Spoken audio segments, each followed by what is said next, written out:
When I hear you say that, I feel like it's me, like with the cowboy hat on, with like my finger on my holster, like my hand on the holster, like, all right, like it's high noon, time to finish it here.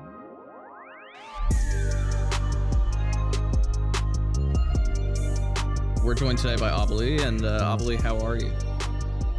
I'm doing good, man. I'm gonna be honest with you. The FlyQuest music video that we just put out, I think like last Wednesday, that was a 2-week crunch of multiple all-nighters, driving out to the desert at 4 in the morning and dancing in like freezing yet sunny weather for like 6 or 7 hours straight. And then, oh my gosh, all the back-to-back edits followed by a 2-0 weekend for FlyQuest at LCS for the opening weekend. So I have been hibernating for the past few days. But now I'm awake again. I'm alive, and I'm happy to talk with you today. Thank you. Yeah, we're glad to have you here. For those that are maybe unfamiliar, Ovilee was a host and interviewer for the LCS up until 2020. She then left the LCS and then did a stint at G4, the multimedia company, covered a bunch of different things, and she is now back as the lead content creator for FlyQuest, one of the teams in the LCS. One of the only teams still investing in what it feels like sort of non-traditional content. They have new ownership, etc. How did the partnership to come back to the LCS, but this time with a team, pan out? Honestly, it really broke my heart when I left the LCS at 2020. I mean, if you know this, everyone around me, and I think the fans and community know it as well, but the LCS is like my heart and soul. I love the players. I love all of the casters. The teams and the orgs were the ones that I watched grow from like, the 5 people working at Cloud9 to now like the dozens and dozens working across all of these different organizations, and seeing basically people that I've done internships with become CEOs or like business managers. So it just feels like that has been the community that's been my life since I was in high school.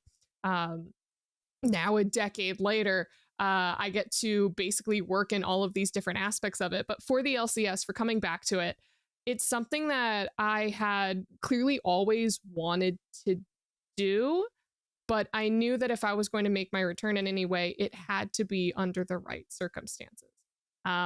One of the things that was a necessity for me was being able to have creative control, being able to produce my own content. Now that I'm not the same little 21-year-old girl who's walking into the LCS, still finishing up her final year of college, having no idea what's going on. But now I've built up the skills, the experience, and the confidence to kind of say, okay, you know what? I want to create this crazy music video. I understand that it's going to be difficult, but put a little bit of faith in me and let's try to get it done. And, FlyQuest is the one that fit that bill. They came to me towards the end of last year where they're like, hey, listen, we really want to up our content game for League of Legends, especially with the LCS and esports. Like, we think that you're the person who can do the job. And as soon as they told me that they were willing to, support me in terms of production, or at least just putting a little bit of faith in me, I'm like, okay, cool. This sounds like a match made in heaven. Let's go ahead, jump in, see what we can do. And I think that, our first 2 videos, my announcement, as well as the music video that we pumped out with Dash included, is kind of evidence to that in what we can all do together if there's a little bit of passion mixed in with a little bit of support. Yeah, one thing that you mentioned during that answer, and I think it's part of the reason you and I have gotten along over the years, and we've worked together a handful of times, is we are similarly aged, and we also said not too different from one another in the story. I'm a college dropout that went and pursued this career and then became what I am now. You started doing this while you were in school and sort of took off. We're both in our mid-20s now. I would say one of the things I want to ask a couple different questions on that. One, I want to ask about your start, because I remember when you first started doing this, sort of amateur before you've gotten to the level that you're at now. Why did you want to get started building out that content, and what kind of inspired you to take that leap? Oh my gosh. My start within esports, or like competitive gaming or content, whatever you want to call it, I think was when I was 16 or 17 in high school. My friends took me to a LAN for StarCraft 2. They all wanted to play in it. Fun fact, my computer could not run StarCraft 2. So I would just have to watch my friends play, which really sucked. But we went to this LAN. I learned what esports was. I learned what League of Legends was. Started playing League of Legends. Ended up going to the season 2 World Playoffs in the Nokia Plaza down in LA. I witnessed the CLG EU breakdown where we were all just waiting for 8 hours where no games were played. It was just reset multiple times. I saw the what was it? The Azubu cheating by looking at the screen live in person, and the catastrophe that was that. But at that event, I just kind of looked around me and I'm like, holy crap, these are all my people. They're all absolutely crazy about the same game, the same community, and the same, players that I've been following on Twitch since the TSM invitationals. I'm watching Dyrus and Odd One and all of these people streaming to honestly just like hundreds of people at the beginning. There was no, thousands of people watching Double Lift. It just started very small to start. Yes. And so that's basically where I fell in love with it. So in high school, I started working at my local kind of like esports tournament organizers. So we did things at like the Microsoft store and like these really small League of Legends LANs until I got into college where I started my own esports club and started participating within the high school and collegiate esports leagues. And that was a little bit with High School Star League and some of my buddies there, where I loved the pro scene, but then I also loved like the grassroots amateur scene, the collegiate scene, and I felt like it wasn't getting any love. So within like my first year or so of college, I started doing like these little collegiate reports when Overwatch came out, because there was a collegiate Overwatch league through Blizzard's TESPA program, which was a fantastic program. RIP. But through that program, I was able to kind of like create content around the players who didn't have a spotlight on them. And from there, I think like Travis Gafford at Yahoo Esports saw some of that. And he's like, okay, cool, let's bring this kid on as like an assistant, see what she can do. And I think within my first month of working for him, he said, okay, cool, now go do these LCS interviews. And I'm like, you want me to do what? Like, you want me to stand next to Double Lift? You want me to ask him a question? He's a god. I can't stand next to him. I'm a peasant. Like crazy stuff like this. But that's how I ended up doing stuff in front of the camera, and it all just kind of snowballed from there. And the funny thing is that I always thought that I was just going to be doing behind the scenes production work. But yeah, I fell in front of the camera, and I haven't looked back since. I think in one way that we are alike is that that did not come necessarily easy. I would say, I think if we watched any of our older video stuff from either of us, we both were a little awkward, and I think it's partly just the being so young and being kind of thrust into that and like having to figure it out on the fly. If you were to give advice to young broadcasters who are trying to figure that out, trying to figure out their voice and their comfort in front of a camera, what would you say? Don't be afraid to mess up on camera. It's 100% about the recovery. That was my biggest obstacle when I first started out, feeling like every single word needed to be perfect. And if I messed up a word, everything would shut down because it was, oh my God, I just made a mistake. I can't take it back. It was live. Or if it was recorded, I need to start again. There's no cuts. If there's a very visible edit, it's going to look amateur. People are going to hate me. People are going to think that I have no idea what I'm talking about. And just screaming. So for me, the biggest thing was, as soon as I recognized that it was fine to make a mistake, as long as you made a joke about it, recovered really quickly, or honestly just ignored it and moved on, everything was fine. And honestly, I feel like I kind of built a cringe, awkward brand off of making mistakes, where it was about the jokey recovery. So now I feel like I could walk on stage for like the League of Legends World Finals, where I have to introduce a team, face plant, get up, dust myself off, and then go, here's Faker. And it would be totally fine and also somewhat on brand. So it's all about, just pushing through.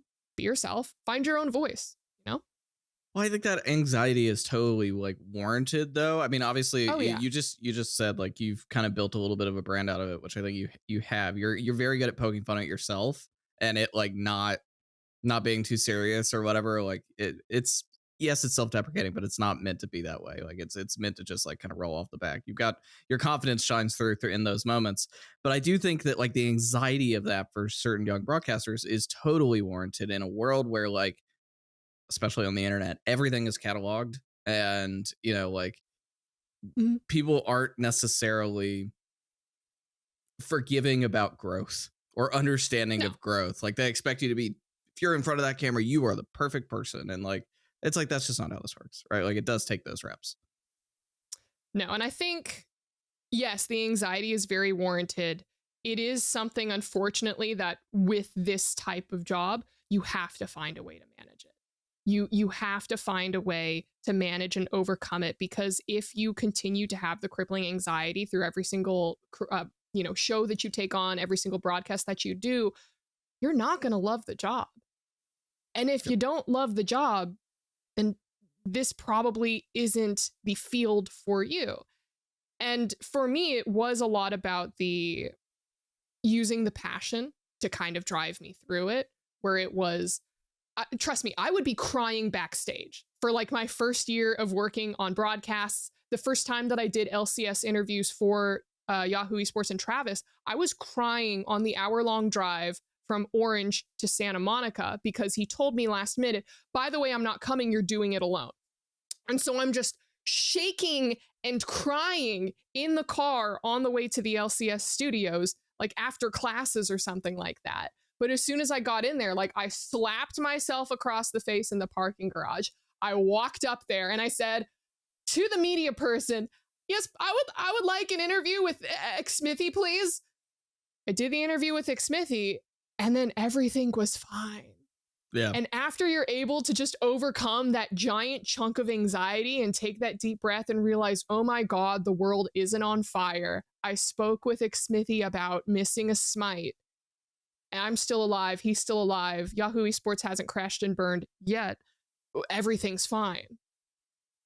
That's kind of like the nice, rewarding feeling of, okay, we're gonna make it to another day. It's the ice breaking moment. That's what it is. It's like once you break it, it's there, right? Like break glass in case of emergency, but like once it's actually broken, you're good.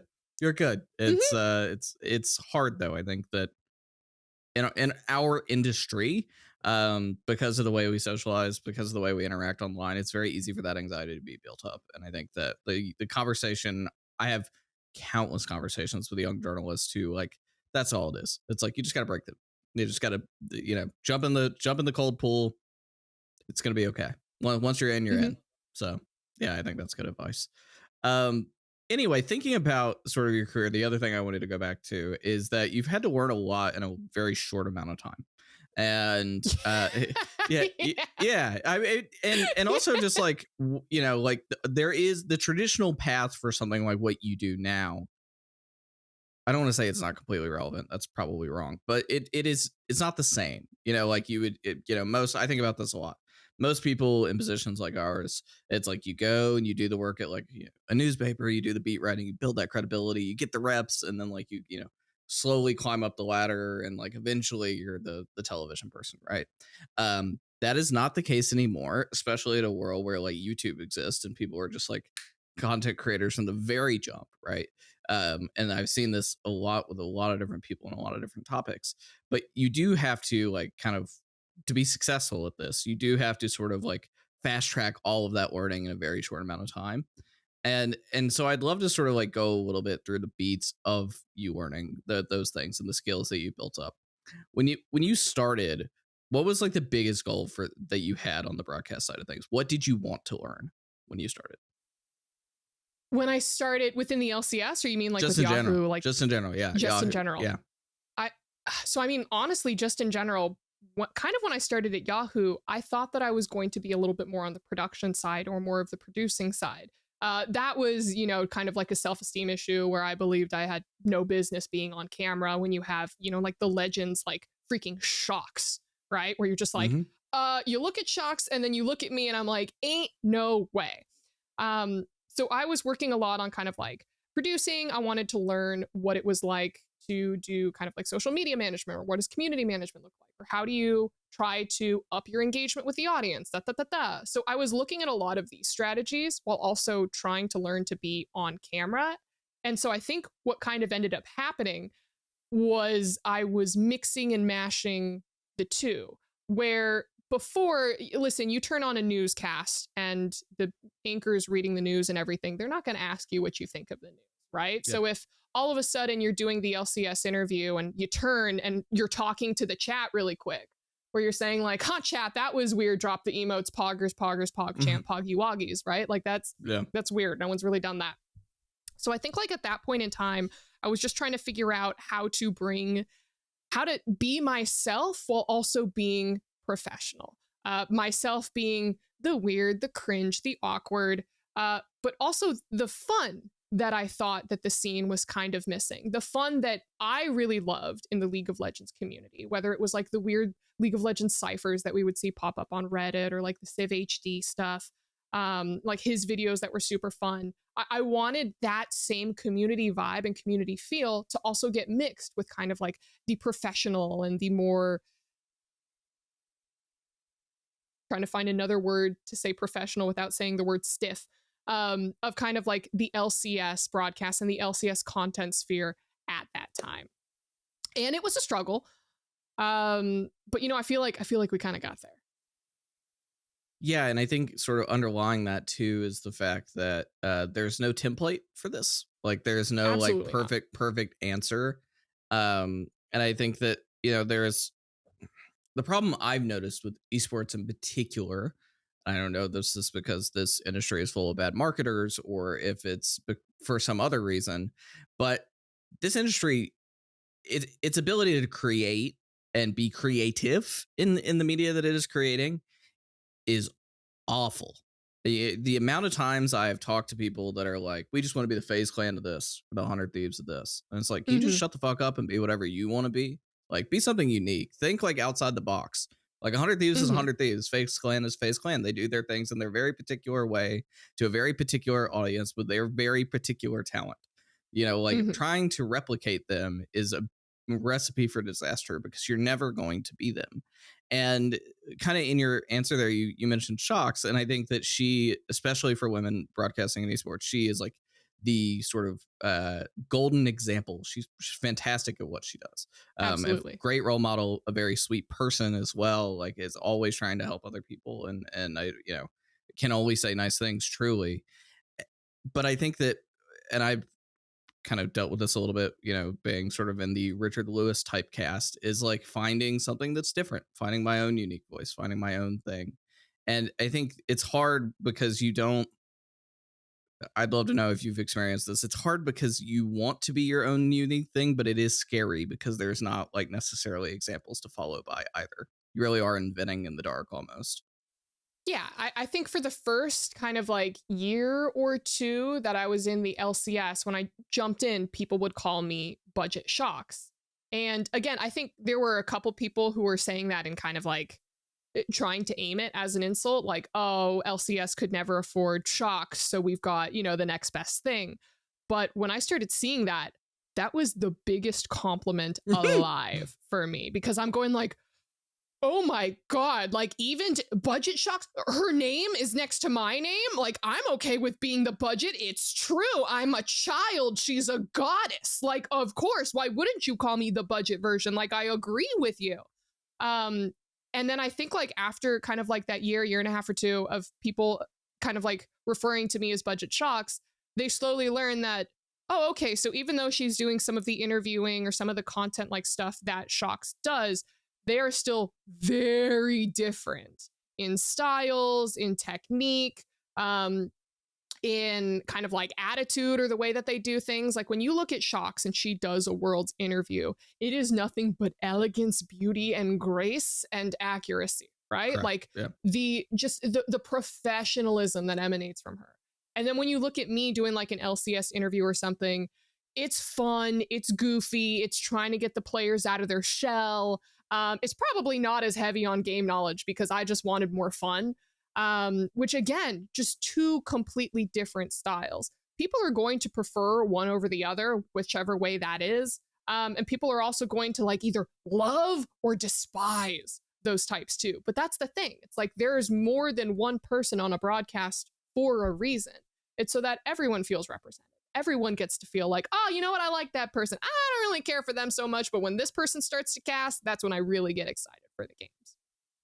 Well, one thing you did well, and this show is kind of all about like thought leaders and impact and people in gaming entertainment, et cetera, that are good at that. You know, the one thing you did very well for the LCS, and one thing I think that you have had a lasting impact is the ability to make it fun. You know, I think about this a lot. I think one of the biggest problems with esports right now, more broadly, is that the stories in esports are boring, whether that is because the people are boring or whether that is because the telling of the stories are boring or some mix of both. And one thing that you did very well at a very crucial time for the sport and for this specific region of the sport is making it fun, is breaking those people out of their shells in interviews, and especially when you were on broadcast, so you were doing that with them, because Thanks. it's the most exposure you could get to the work, right? Like you're on the actual thing, the thing that is the most important. And I think that is really important to the growth of the sport, because you want to be able to feel some personal connection with the players, right? And so you want to be able to bring that out of them an interviewer trying to present that to the audience. What's really hard about esports is that how inaccessible it truly is. Whether that be because they're so much better than you at skill, because they have this life that's so different than what a normal person has, and so showing those similarities, I think, is something that you did really, really well, even if that wasn't necessarily the original intention. But I think that the presentation of the work did that. So I do think that's an impact that you've had on the game and the sport more broadly. I want to ask about that a little bit. Was that conscious thinking about sort of the how you were presenting these players and their stories? Well, first of all, thank you for the mega compliment. That was super sweet of you.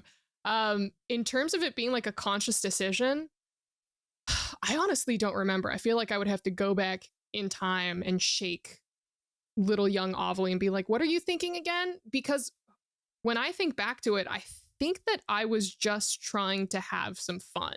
I don't think that there was necessarily a conscious decision, at least at the beginning, where I'm like, wow, you know what we need to do? We need to make everything more fun. I think for me, it was just kind of feeling that I had a fun idea that I wanted to try out. And then as I continued to create these fun ideas, I just enjoyed it and the fans enjoyed it. And so I'm like, okay, great. I'm going to keep doing it. Yeah. I mean, one of the examples was I was doing like early TikTok content with the players. Or I did like I did an anime girl dance, the Chica dance from Kaguya-sama. And I changed the words and had it be LCS Fiesta time, right? When everyone was calling the LCS a Fiesta. Because I'm like, listen, the community loves this. The community loves the fact that it's being called the Fiesta time. So let's make fun of everyone. Everyone gets a shot taken at them. We had Beardson. We had, I think, like Froggen's Karthus at the time. We had FlyQuest only playing Jinx. CLG subbing out their roster every single week. It was just crazy. No one really knew what was happening. And for me, I felt like instead of trying to have like heavy analysis as to like breaking down each individual thought process or having like a super long podcast discussion over it, I'm like, let's make it goofy. Let's make it fun. I just want to do something stupid. And people loved it. Yeah. So yeah, in terms of like a conscious decision at the beginning, definitely not. I think that maybe even kind of now, it's more of a, hey, I have a stupid idea. Let's try to execute on it. Yeah. That makes sense. I do think there's potentially a downside to this too, though. You know, I had some critique last week about the LCS teaser video that Riot produced, which is someone described to one of my team basically like a series of inside jokes. And I think that in a world where in a world where you want to make a product more accessible, it's not so great when you are basically every single shot is a meme, right? Like and it's really tough because you do want to make sort of the product able to be and this is like the biggest teaser. This is the thing that's going to get shared for the entire, to sort of kick off a brand new season and everything else, and every single shot was a joke. And I think some people disagree with me, but I do think that that is potentially detrimental to the sport in the sense of not telling stories about people, because that is the way to get people in. And I kind of I'd love your thoughts on like where esports storytelling is now and where it's going right and where it's going wrong. So I'm trying to, is that the one where they had the goats? Yes. Okay. So I'm going to be honest.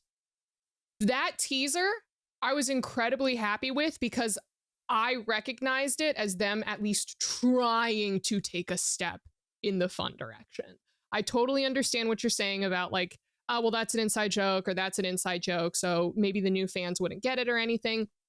But at this point in time, I don't think that they're making this for new fans. I think that they're making something like this to appease the LCS fans who have been essentially like put through the freaking ringer since the end of last year with the announcement of game days moving to Thursday and Friday, as well as the game start times being moved up all the way to noon, which this is a totally different conversation, but I was actually very much in support of starting games at noon. I made fun of it in my music video because, you know, why not? But I was actually a firm believer in the noon start time. But going back to like this video specifically, I remember watching it. I remember getting a little bit motion sick. But I really appreciated them trying to do something fun, something flashy. I'm watching it at the same time right now. And I thought it was cute. I thought it was cool. Oh, wait, no, I'm looking at the wrong one. This is like where's the one where it's like blabbers crabbers? Yeah, that's the one. Okay. Yeah, this isn't the one. Okay. It was the other one that I got motion sick from. So yeah, same thing here. I thought that they were still trying to do something different. They were trying to do something cute. This definitely isn't for new fans coming in going like, what the heck? But at the same time, this could be for new fans seeing it and going like, this is kind of weird. I want to know more. And then kind of like looking into it. But I enjoyed this video. I'm happy with it. I'm sad that I'm looking at it and it still has sub 100K views, because where are the LCS fans turning up for LCS content? Like, we need them. LCS content has just taken like a massive hit. That's the problem I think that this industry has, though, is that, like, you know, I went to Worlds. I've brought this up several times on this podcast. So for our listeners, please, like regular listeners, please don't kill me for saying it again. But it's true. I went to Worlds. I went as a fan this year. I did not want to get the press pass and do all the work because I wasn't going to cover it like that anyway.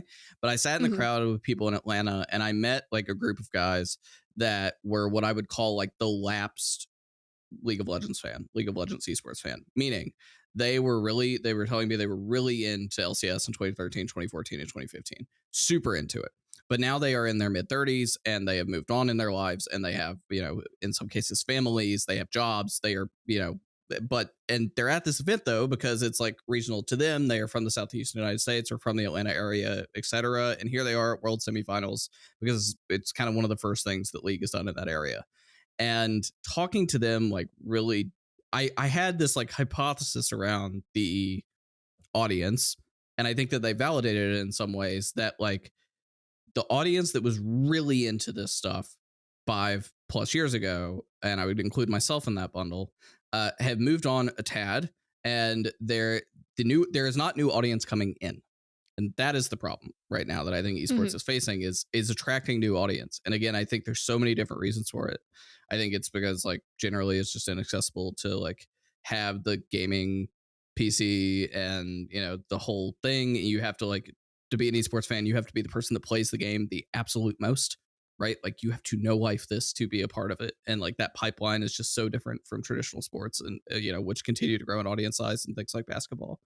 And I think that more broadly, like that's where my concern for content at least comes in, is because like the best content, someone should be able to watch it that has nothing, you know, knows nothing about it, and then they can become a fan of it. This is what like Formula One does incredibly well with Drive to Survive, is like you don't have to understand the intricacies of a race car to appreciate that sport. And part of that is because of the storytelling around it.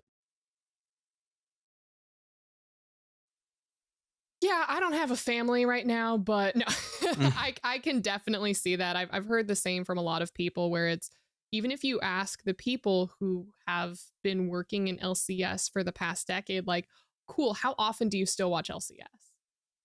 they're not still showing up every single weekend. You're not still seeing the same staff members who are showing up every single day when LCS opened up their new studio by the Riot headquarters, right? Like, Yep. people have moved on. And I think that you are right in saying that the biggest issue that League of Legends, LCS, and as you said, like a lot of esports have to deal with right now is, where do we find the new fans? How can we access the new fans?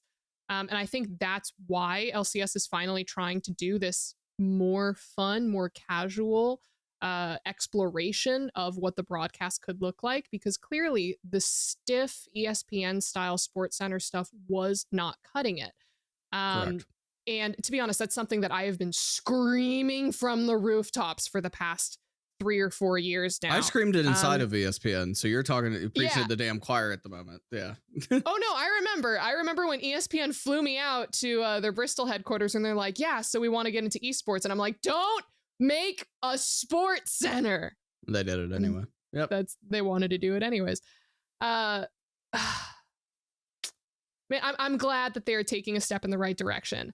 I don't think that it's necessarily too late, but I think that they're going to have to pump a lot more effort into it if they do want to see people get excited for it. I think that having Cutie Cinderella on was an excellent first step.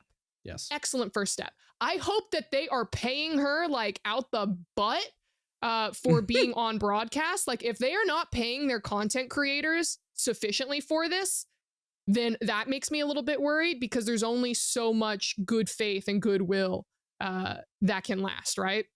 Yes. You have Cutie on. Next time you get like a Carl Jacobs type thing. We're going to North Carolina for spring finals. If Mr. Beast is not there and does not have some crazy activation, that is the biggest misfire, like, ever. Biggest mistake since not allowing Bjergsen to play in the Mr. Beast tournament last year. Like, yes. You need to have some sort of interaction with Mr. Beast, especially if you're going all the way out here, because he is your key. He expressed interest in wanting to be a part of the LCS, but he did not want to be a part of the LCS that was just, lack of better words, boring. Stagnant. Yeah. Stagnant. There was no fun going around, because if he was to insert his content into there and the LCS wouldn't know how to handle it, they would just be like, okay, well, what if we have Mr. Beast eat a spicy chip on camera and then try to name champions? Like, no, come on, we're past that. We're past like the preschool activities. Let's go ahead, try to find something innovative, try to find something fun. So, well, truly, I do think part of the reason, the growth for it, I do think where the young audience that in sort of the gaming pipeline has gone is to creators. Truly. I mean, like, yes. Content creators continue to grow year over year over year. We've had some of them on the show talking about that. And so, like, using people like Cutie, who, like, 90, she's been on the show. We talked about this specific topic. 99% of her content has nothing to do with League of Legends. She said on the show that, like, when she, she'll do like a just chatting stream for X number of hours, and then when she starts playing video games and starts playing League, viewership massive drop, right? They don't care. Yep. They don't want to watch it. No. And it's not because she's like an average player. It's just because that's not what they're interested in, right? They're truly interested in like the personality content, sort of talking in front of a camera, bonding, parasocial relationship aside, bonding. That's what it is. And I think that using content creators who are truly passionate about esports is a tried and true positive thing. And to your point about Mr. Beast, he is a massive League of Legends fan. Massive League of Legends fan. It is a very big missed opportunity. I agree with you if they don't capitalize on that in a more meaningful way than the little bits they have done here and there. Yeah, it's a good point. And I think too, I'm excited the LCS is trying new things. I hope that they just recognize, I'm fearful of them catering to the audience they already have. Those people are already going to show up and watch things anyway. I want them to be able to go find a new audience and doing that creatively. It's something actually, if you compare, I've brought this up on the show last week too. If you compare Arcane, which did that really, really well, and you compare Players, which did that really, really poorly, they couldn't be any more different in the way that who they cater to and the way that they are accessible or inaccessible. Arcane opened the world of League of Legends to millions of people who did not care about it before. Players catered to this very narrow, hardcore esports fan. Hey, we're making fun of it kind of thing, which is fine, but it's not accessible in any type of way. Yeah, I've heard so many people say that Players has hit that spot for them where it was like, finally a show for me. So I do think that But that's you not know, the they point, deserve right? praise Like in that. it's Yeah, I like go ahead. it's the same thing with The Last of Us. Like there are a lot of people right now complaining about The Last of Us. Oh, it deviated from the game. Shut up, you're not the audience. Like there are 18 Yeah, plus million people who watched that first episode that like I would guess the majority of them have not played the game, but now they're getting access to a new IP for the first time. That's the one thing I think exactly. players did not do well, is that it catered to the minority voice, not the majority voice, Mhm. which is a problem. Yeah. Well, supposedly if they have season 2, maybe they can expand on that. But no, I understand what you're saying. And my main I feel like my fear, kind of to align with your fear, is that I don't want them to overcorrect anything back. I feel like they took a great first step for the first week. I am honestly like super happy, super excited. But as you know, with some toxic fans are, not all fans are toxic, but there are just a few. I saw a lot of like negative comments towards Cutie Cinderella, where it's like, this bitch doesn't know the game. This bitch doesn't know LCS or League of Legends. And I'm like, okay, first of all, you were completely and totally wrong. I've spoken with her. She is a diehard like Bjergsen Yes. fan, super TSM fan for years and years. Just because she isn't, you know, like broadcast professionally trained like a Jat or a Kobe doesn't mean that she can't still come on and provide amazing value. But I don't want people inside of LCS or Riot to see some of those negative comments and then go, oh shit, this is the start time all over again. We need to overcorrect. Let's only bring Yes. pro players on and completely get rid of content creators, because I feel like that would also be it. Totally. So that's my fear, but I don't think that unless they bring on like a completely out of left field content creator who comes on and says verbally, I hate the LCS and League of Legends, y'all are nerds. I don't think that they're going to have that type of negative backlash. Yeah, I would caution people to. I know some Riot people listen to this. I would caution you to not listen to the minority voice. It's the most important thing. Like, listen, you know, the loudest people are often not the people that you want to hear from. Yeah. It's you truly want to understand. Like, yeah, 25 tweets versus 100,000 views. Do the math here for a second. But I do want to talk a little bit about G4, your former employer. Gaming media is at a very fraught time right now. You know, I think last summer we started to kind of see this a little bit. Fanbyte and G4 went down in the same week. They completely closed up shop. For those that are unfamiliar, G4 was the gaming television network channel that had now relaunched and gone more digital, owned by Comcast, NBC, Universal. Ovilee was a part of like the very early on talent team there, but left prior to the departure, before the shutdown. And I think that looking now, we have a lot more context. Game Informer, GameSpot, Giant Bomb, and the Washington Post have all laid off gaming people in the past like 3 weeks alone. And I think we're in a really, really fraught space for gaming media more broadly. I know your time at G4 was not all flowers and roses, and I do want to ask a little bit about what are your thoughts on kind of what went wrong with the content, because the content I don't think performed in the way that they expected, and they had pivoted at the end and there was reporting by Nathan Grace of the Washington Post about how costly things became towards the end.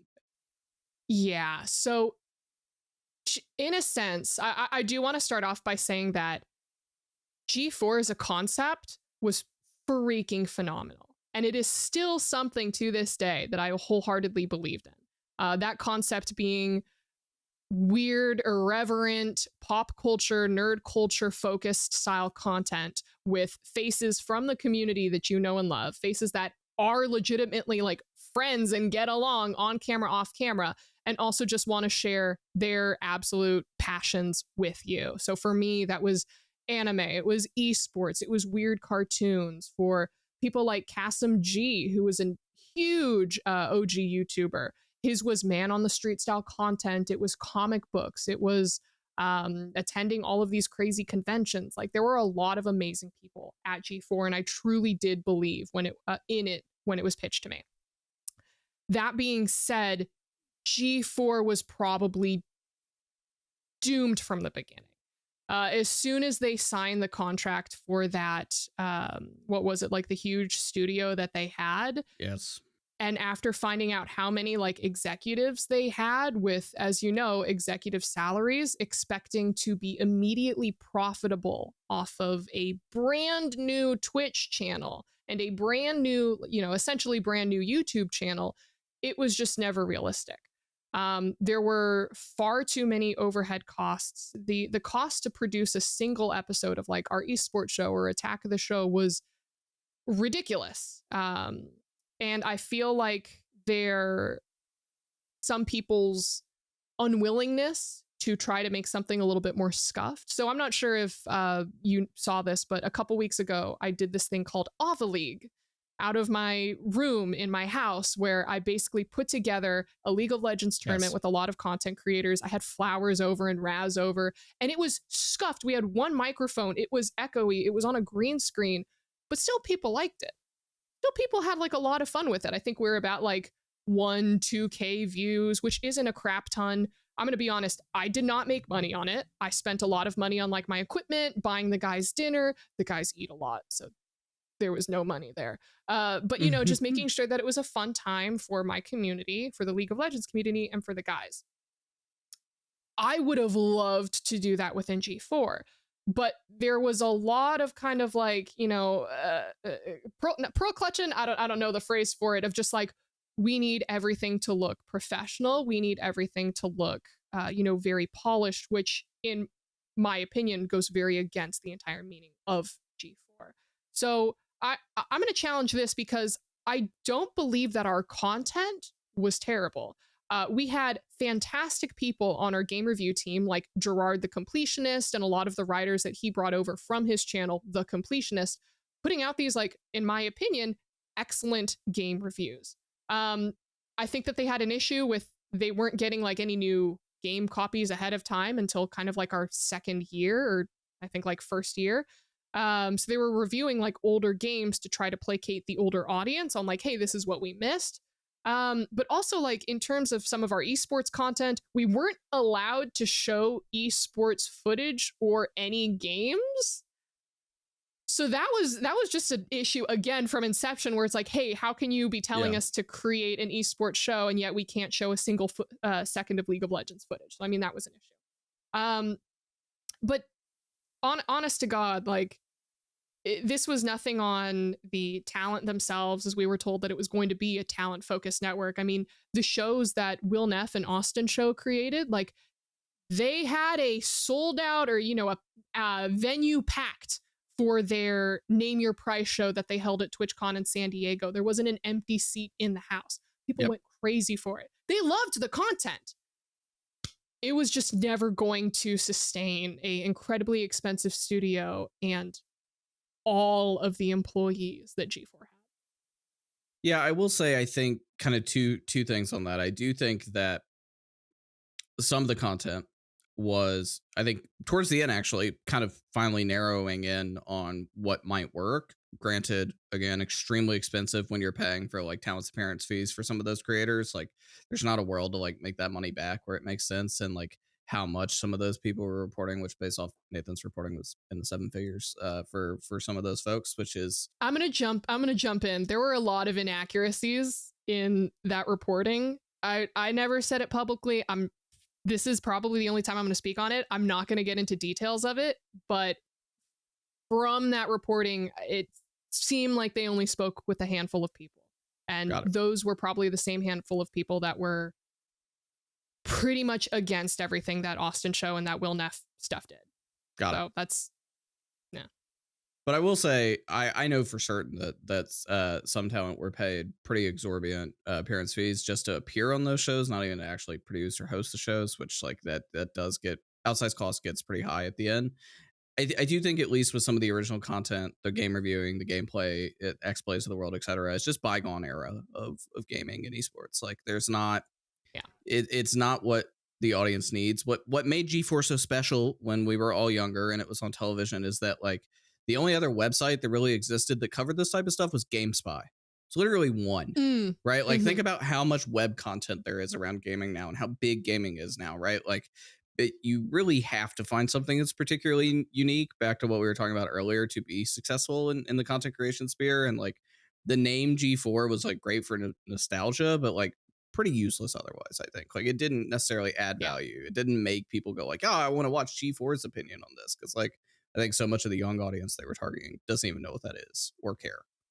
Yeah. I mean, even to that point, I did not know what G4 was. So when they approached me and said, hey, we want to, revamp G4, it was with Kevin Pereira and Olivia Munn. I said, I don't know what any of those things are that you just listed. I have no idea. Yep. I had not heard of Olivia Munn. I had not heard of Kevin Pereira. I had not heard of G4 at all in its entirety. I didn't know what Attack the Show was. I didn't know what X-Play was. I didn't know any of these things. So I said, listen, you're coming to me with this thing. And I think that they kind of thought that, oh, G4, that I would be like, oh my God, G4, here, I will pay you to let me be on it. Because I know that there were a couple people who kind of had that feeling, that passion for G4. But as you said, like, I think one of the biggest or the most difficult conversation that I had with people in the higher up position at G4 was like, listen, our competition is not IGN. Our competition is not GameSpot. It's not, Polygon, Kotaku, like any of these other things. Our competition is XQC. Our competition is like AlphaRad, right? Who's putting out these great game reviews. Like our competition are the individual content creators who can do everything that we're trying to do for not even a fraction. A hundredth of the cost, basically. Yeah. Exactly. So it's like, if you want to go all out, I feel like they should have been making like some crazy original programming outside of just these little game reviews and stuff for just the price that they were paying for everything. Absolutely. Yeah, I agree. It does make me worried about games media more broadly, but I don't think engagement's necessarily the problem. I just think the style is the problem. To your point about the cost of the studio, et cetera, we've now seen two companies, G4 is not a startup, but basically a startup within a major media empire, and then another startup in Vin, faceplant after like tens of millions of dollars woefully misused and misspent. That is concerning to me, and it's something I know is concerning to others, because I am frequently in calls with media investors who that is the first thing that comes out of their mouth, like, what do you think about Ben, what do you think about G4? And it's just like like it's like nobody should be spending money like that. That's my thoughts. Like, yeah, it's to me it is very much get the fancy TV people out of the room because they want to make TV. They don't understand digital.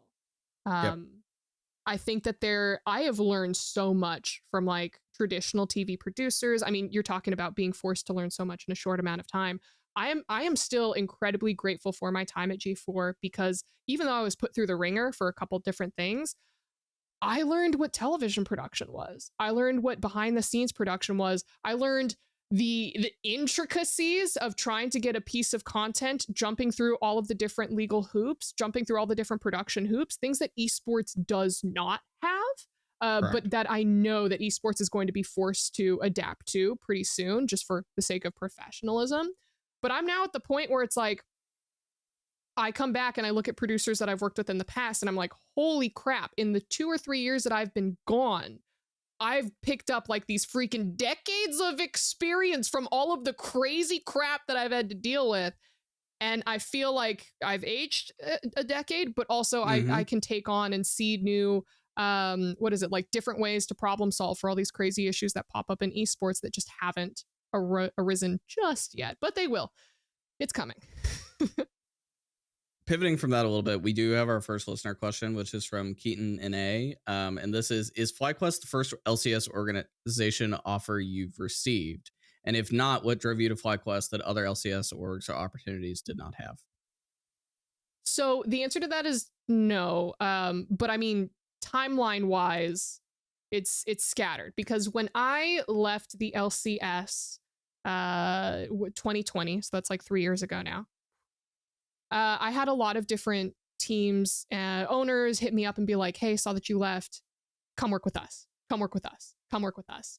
And at that time, one, I had the G4 deal that I wasn't really telling anyone about.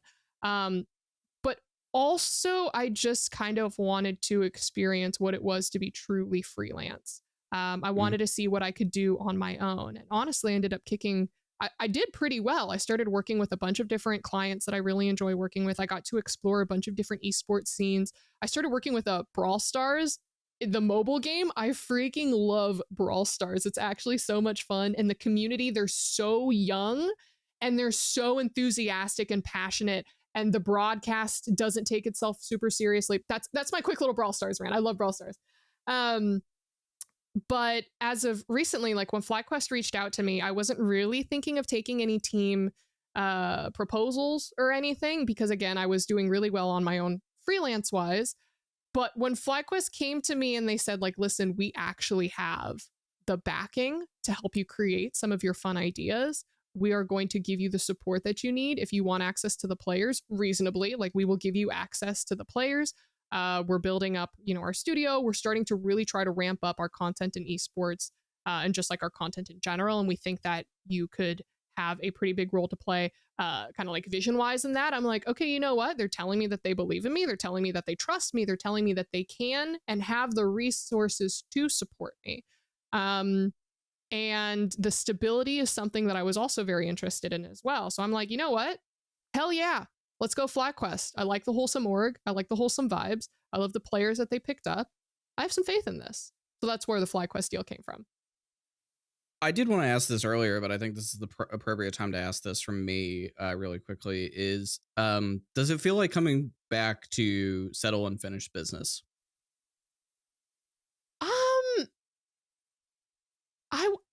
When I hear you say that, I feel like it's me, like with the cowboy hat on, with like my finger on my holster, like my hand on the holster, like, all right, like it's high noon, time to finish it here. Like, I wouldn't say that as much. I think that right now the LCS and the community itself is in this pivotal point of, hey, it's either we get our shit together now or we are going down. And if this is something where I could come in and I can help try to revive some of the LCS and the content or the passion or the love just through FlyQuest, then it's something that I would be happy with. I don't think that it's necessarily I can save the entire scene just by myself through one org alone. Yeah. But also, like, dude, like I love the scene. I love the LCS. I love League of Legends. I love all of these players and all of these orgs, and I don't want to live in a world where that completely vanishes. So in terms of like coming in to finish business, I don't think so, because there is so much business to finish and to handle. But I'm hoping that this is just kind of like a start. It's me peeking my head. It's me poking like my head back in. Good. Yeah, that makes sense. I was more so just asking from like if there were creative concepts, etc., you didn't get the opportunity to do before you left in 2020, and now coming back to like hundreds. settle that. Yeah. No. Hundreds. That. Like I was driving in the car yesterday, just listening to whatever popped up on my Spotify. I'm like, oh, well, I have an MSI song for FlyQuest and I have a playoff song for FlyQuest. Like it will be cringe and it will be fantastic. And I want to see if I could get Impact to dance more. I look forward to that. It's what you've done so far is pretty humorous and funny and different, and I think that is needed. Thanks for watching Visionaries on YouTube. For more content, please subscribe to the Overcome channel.